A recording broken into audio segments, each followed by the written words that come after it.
Y'all, deed theft in New York is real. Check this video out. These guys are trying to scam my boy out his property. Look, it's the second time he came around talking about he trying to get him. Hey, Daniel, Trying to scam. I came to do inspection of the house. Ain't no inspection. You don't own the house. Get out of here. You don't own nothing. You know this is a court order. Like, get court order. It must vacate. No, get out of here. Fake court order. Look at this scam. This guy's been here for years. Get out of here, bro. Get out of here. He's born here.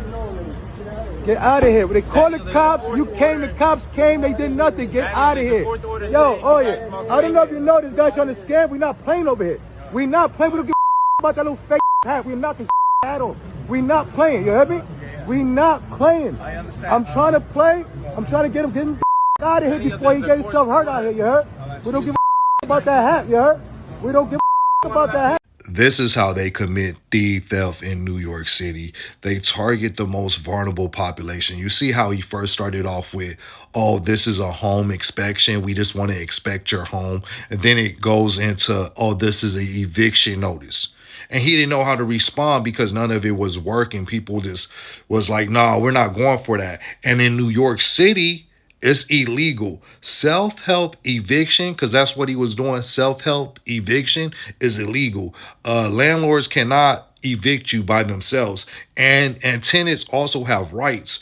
A notice before court, time to respond, and legal assistance within the process of responding to the eviction. And in this case, that guy is not even the landlord because he doesn't own the building. And you need a city marshal, a New York City marshal, to implement evictions in New York, period. Not even the police, a New York City marshal. And sometimes they will bring the police along, law enforcement along, for safety purposes only. Now, they called the police in this situation, and once the police showed up, they didn't even know how to respond. They didn't help the tiny hat person in this process because it's fraud.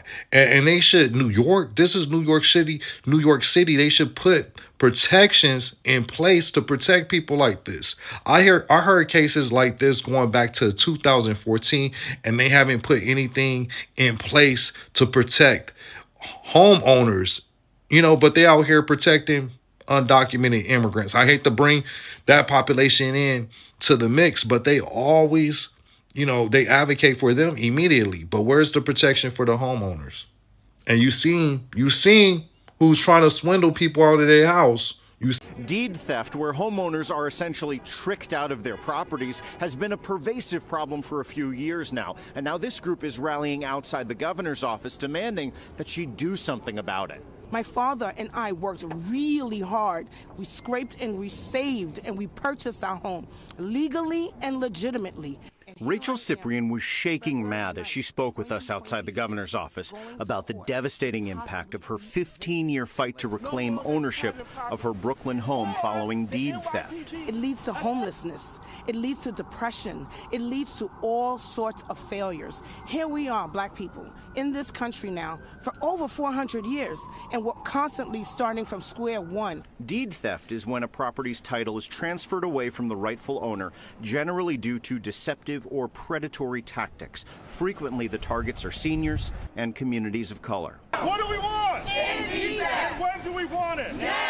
Now, Brooklyn City Councilman Chio Say is pressing the governor to put a moratorium on evictions where there's a deed theft case pending or being investigated. We are pleading to the governor, to the head of the state, to do right by all of us, to do right by black New Yorkers, and to do your job. During the moratorium, Chio Say and other elected leaders are demanding legislative fixes, like more support for homeowners in eviction court, special investigative units inside district attorneys' offices, a public database of shell companies associated with deed theft, and more. In response, a spokeswoman for the governor's office did not mention an immediate moratorium, but said the governor has taken a number of steps to push back against deed theft. Quote, no New Yorker should be cheated out of the opportunity to keep their home, which is why Governor Hochul has proposed $40 million in her state budget for the Homeowner Protection Program, and why she has led the way in enacting strong protections to empower homeowners and crack down on illegal deed theft. But advocates say they will press on for more reform and that immediate moratorium. Moratorium now! Moratorium now! Governor Hochul, it is now at your door. Yes. Right. What are you going to do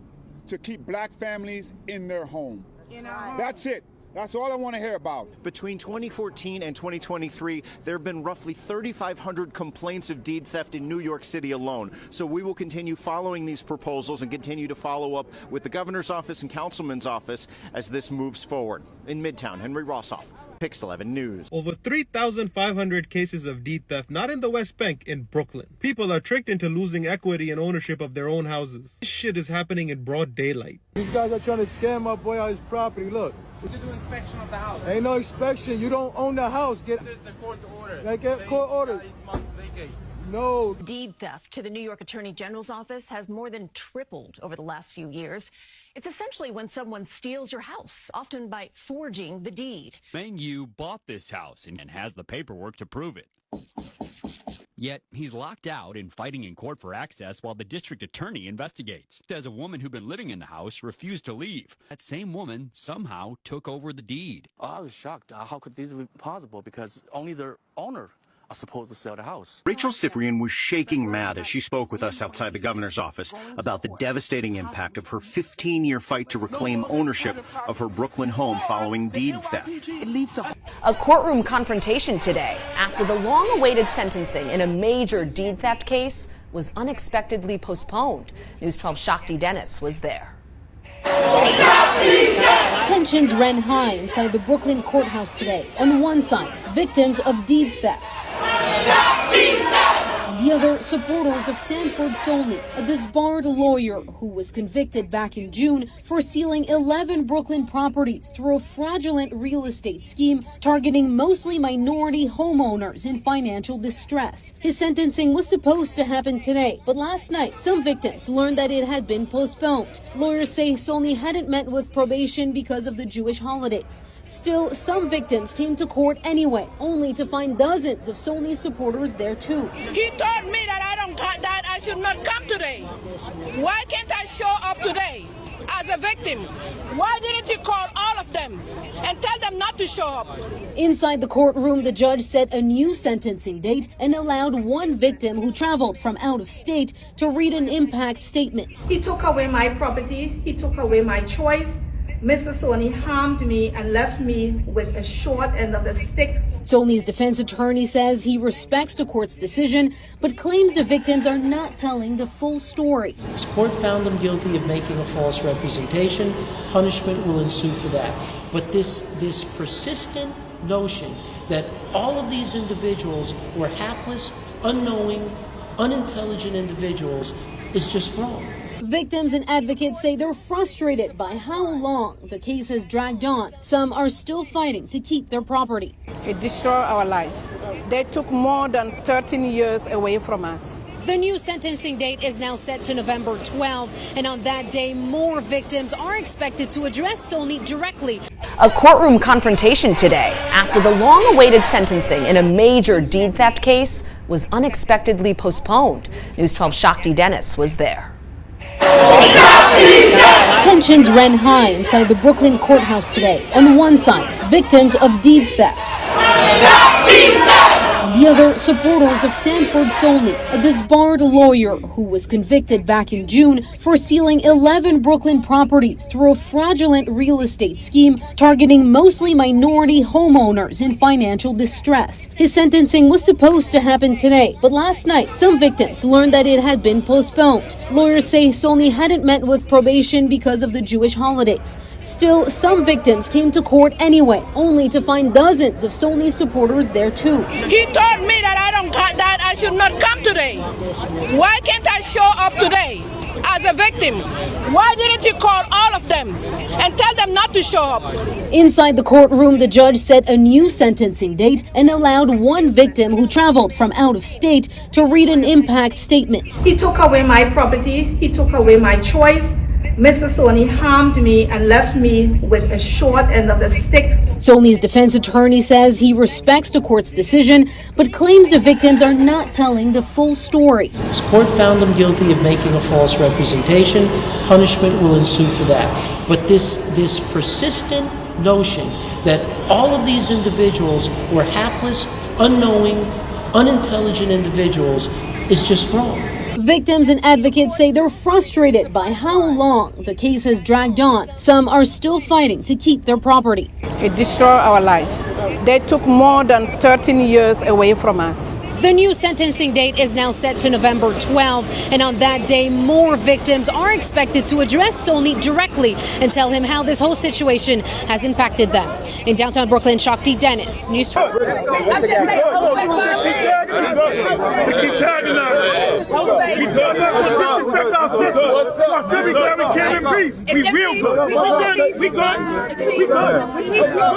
It's all up. Just how we respect our trauma. That's it. We good. It's all good. It's all good. Hi. Yes. I just want to say that the black community, and I think I speak for every single black person in the black community, is that we are fed up.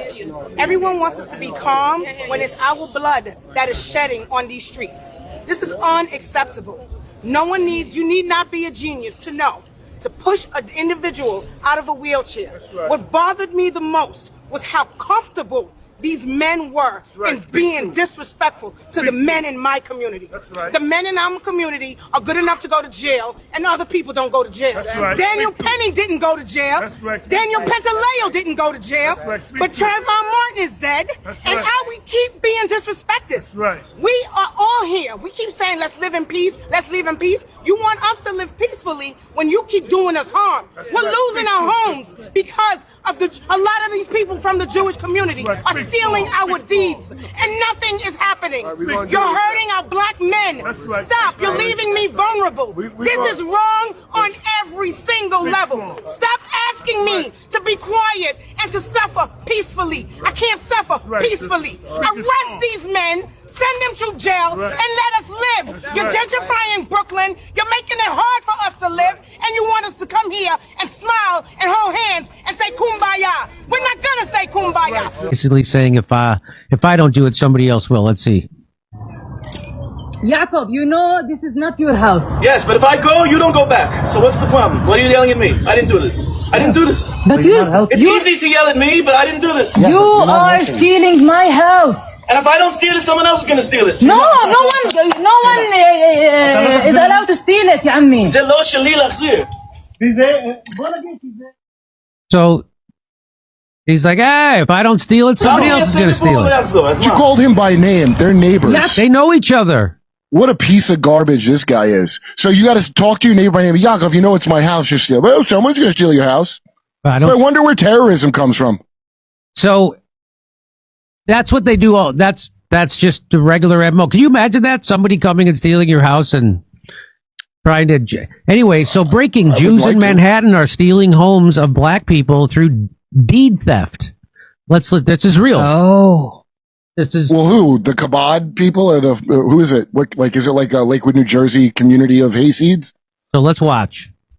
Deed theft, where homeowners are essentially tricked out of their properties, has been a pervasive problem for a few years now. And now this group is rallying outside the governor's office, demanding that she do something about it. My father and I worked really hard. We scraped and we saved and we purchased our home legally and legitimately. Rachel Cyprian was shaking mad as she spoke with us outside the governor's office about the devastating impact of her 15-year fight to reclaim ownership of her Brooklyn home following deed theft. It leads to homelessness. It leads to depression. It leads to all sorts of failures. Here we are, black people, in this country now for over 400 years, and we're constantly... Right now, a 77-year-old man is in jail for refusing to leave.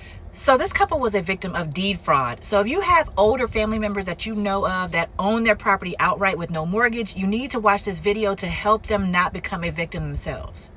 So deed fraud is basically where scammers are scouring the internet on these city and county websites to see who owns a property, if they still have a mortgage on it, and if they don't have a mortgage on it, this is an easy way for them to jump in and transfer title to that property to them. And this happens more often than you think. So this couple had all the signs there. Basically, they were getting letters in the mail that said they applied for a second mortgage, which they knew they didn't do. However, they didn't investigate. And all the information these scammers need is public information. So all they needed was your information, the information about the property, and all they did was take a transfer form, fill it out, and send it in, and now that property legally becomes theirs, and they can sell it to whoever they want to without you even knowing.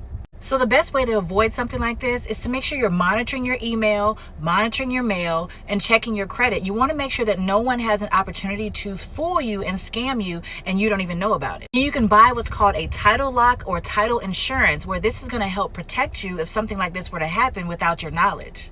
So if you have older family members that are living mortgage free, please make sure you're watching out for them and tell them what to do just in case, so they don't have this happen to them. And as always, make sure you hit that follow to stay up to date on everything real estate. So the Jews are stealing homes in America. They're stealing Black American homes. Why? I watched some videos and I don't know what I'm going to say. You guys are stealing homes from even old people, from retirees. They are coming online to cry, to tell you guys to leave their home. Imagine after paying for 25 years of mortgage in your home and finally the house is yours. You guys will now go online and find out that this house belongs to this person and then you steal it. Who does that? Why are you guys spoiling the name and the image of your country? And you guys are doing this to only Black Americans. Now Black Americans are suing you guys to court. They are saying, stop stealing our properties. It's bad enough that we were slaves for how many years? And now most of us, or some of us, have come out, and then we are making our own way. Even as how hard America is, we are buying our houses. We are not being criminal minded. We are paying for our mortgages. And then after we finish paying for our mortgages, you will come and sell our house to another person. Just because some of the owners of these houses are elderly people, so they rarely check their emails or their posters, and then you guys will sell it to another people. Why would you do that? Don't you guys have conscience? And now some of you were coming out to say, oh, if we don't do it, another people will do it. If we don't do this, another person. Like, after all, we are not the only fraudsters online. There are other people, there are other countries that are fraudsters. You guys shouldn't just come up and say the D's, the G's, the D, the this. We are not the only fraudsters. So all houses that have been stolen are not just about us. Why would you guys do that? If they do this to your old parents, would you be happy? And I'm so happy that Black Americans are rising up and they are suing you guys to court. And I hope this case gets heard everywhere around the world, so that if you guys are doing it in America, that means the ones in I also saw another video in the UK. You guys have also started in the UK. This is wrong. Stop stealing houses from the elderlies and even the young people that are struggling paying their mortgages. So you just want to come from nowhere to sell houses when you never worked for. It is wrong. You guys stop it. So guys, thank you for watching today's episode. Please feel free to drop your comments on the comment section. Let me know what you think. If you have been a victim, if your house has been stolen, please come out and talk about it so that others can learn. Don't just keep it to yourself, because talking about it, you might be helping someone you don't even know you might be helping. So till then, I see you on my next episode. Thank you for watching my video, and bye for now.